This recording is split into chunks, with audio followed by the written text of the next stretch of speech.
Good morning, ladies and gentlemen. On behalf of Bocconi University, I would like to welcome you all, and in particular, our students, our guests. Welcome to our wonderful campus in Aula Magna. I have to say it's a great pleasure to kickstart this first annual event of the Institute for European Policy Making at Bocconi University, or IEP, as we call it in our internal jargon, or IEP in a more official way. The IEP project was launched more or less 2 years ago in this very Aula Magna, at the end of 2022, when Bocconi honored, and I think we throw a fantastic event to honor Mario Monti, and thank you, Mario, again, for the distinguished service at our university, the commitment to European integration as an economist, as an opinion leader, and also, as you all know, a holder of key responsibility in the government and governance of the EU and Italy as well, Bocconi as well, by the way. Mario is now the Institute's honorary president.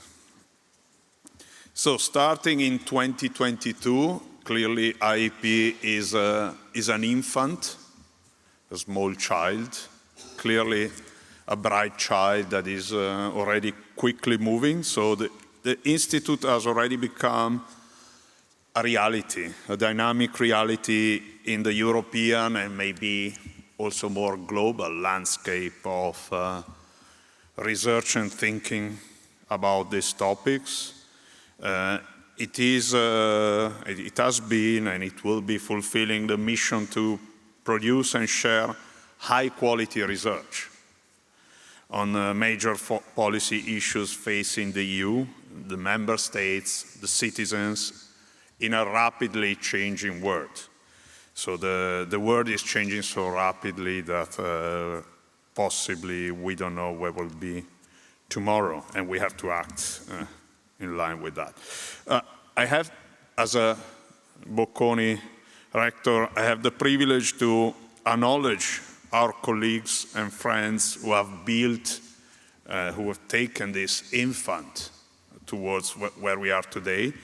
And specifically, I'd like to thank the IEP founding president, Professor Guido Tabellini. Thank you, Guido.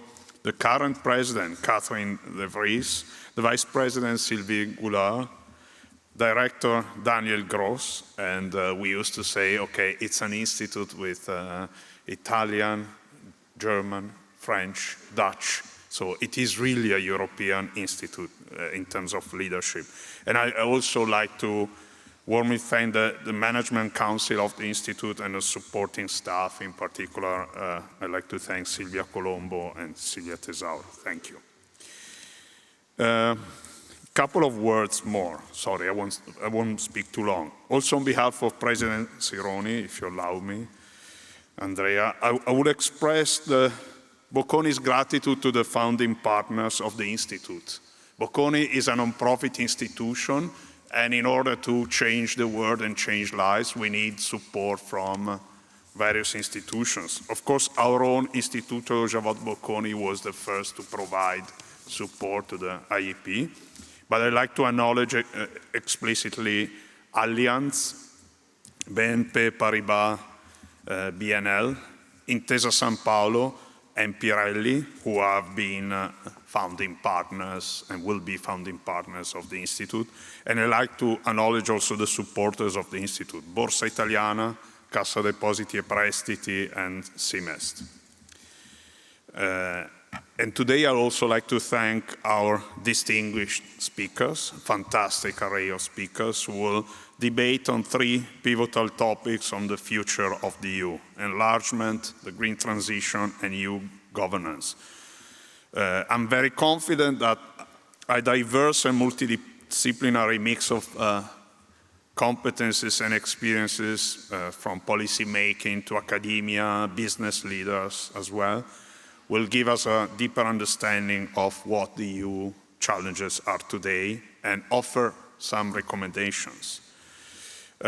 Since a topic that is close to my heart will not be debated today, maybe next year, which is my topic, demography, I like to think a little bit about what is one of the missing challenges, at least in the EU discussion, the demographic transition. I know President Letta has many times addressed this topic, but let me discuss a bit what the demographic transition means for the EU. The first implication of demographic changes is longevity and population aging. So for the first time in history, humans are faced with various generations living together. We tend to think too much, perhaps, about aging as a risk. We don't think enough about the fact that we have not been used to have several generations living together. This is true both within Europe, when we have for the first time in history, both young people and more senior people. But in particular, if we think about the EU in a global world, the EU as the old continent, if we can say that, and the rest of the world, in particular, Africa as the young continent. So this kind of diversity is a challenge that will be fundamental for the future of Europe. I like to mention some of the ideas of Alfred Sauvy, who was a founding director of the INED in Paris. He had more or less this idea. If you look at a traditional watch, there are 3 hands. So one hand is moving quickly and is giving us a bit of pressure, a feeling of urgency and emergency. That's the hands of the second hands, and it's politics. Politics moving very quickly, as we were saying before. Then there is the economy, moving like the minute hand. You still see it moving, and it needs a bit of planning. And then for Sauvy, there was demography, the short hand of the watch, the hour hand, which is not apparently moving, but we know it's moving, and the fact that it's moving slowly tends to withdraw our attention from its importance. I think a similar speed has been hampering and has been putting climate change a little bit outside the eyes of many observers, and now we are there and we talk about the green transition. We possibly don't talk enough about the demographic transition. Sorry to kind of hijack this, but this is part of my own identity. The second, so longevity, diversity of generation. We are the first one to face population aging together with some Eastern Asian societies. The second point is fertility decline, which is very clear in Southern Europe and in Central and Eastern Europe. And again, we are touching new laws in fertility levels in some of these parts. One of the challenges is gender diversity. Societies have to adapt to gender diversity, have to adapt to the fact that, for instance, women study longer than men. And part of the consequences is that we haven't really changed our way of combining personal work and family life. And that's reflected especially in some countries in low fertility levels. So as a consequence, in some of the European countries, we have a particular lack of young people. So the fact that in this room we have many students is of course peculiar if we look at how representative we are of the EU. The third clear challenge or opportunity, I prefer to see this as an opportunity, is also a consequence of longevity and low fertility. It's ethnic diversity. So Europe is becoming increasingly more ethnically diverse. In many societies, migrant workers, migrant students are a core part of the answer to the challenges we face. Yet we have not tackled this issue of becoming a European citizen in particular, as a challenge that we will want to work together. So these are demographic challenges that are, together with the other challenges, central for our future in Europe. And the future is, of course, in a fragmented world. I mentioned a contrast between the demography of the EU and the demography of Africa. We have to take some strategic decisions, and some of them will be discussed today. I also conclude with a note of hope. So, talking about generational diversity, one of the privileges of being at a university is that you have to think about the future, and I will discuss more about that in my future talks, I hope. Research, on one side, thinks about the future, tries to open new domains and advances knowledge to change the world and contribute to future progress. Education tries to change the lives of younger generations and make them fit to help us to tackle future challenges. So IEP, being a think tank rooted deeply at Bocconi, is uniquely engaging with the student community. This event is no exception. We'll have student-focused sessions. This has been shaped by a call for policy proposals. I'm very proud of that. Addressed to students. Students have been invited to suggest policy solutions in the three major areas discussed today. So enlargement, the future of the Green Deal, and EU governance. The creativity and commitment to changing the world that our students are showing will hopefully surprise you. I thank you very much for your attention, and I'm very glad to leave the floor to the IEP President, Professor Catherine de Vries. Thank you very much.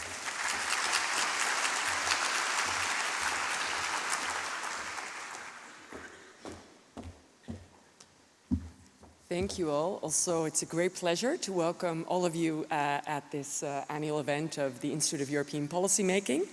I will keep my words short so that we make sure that we stick within the program time.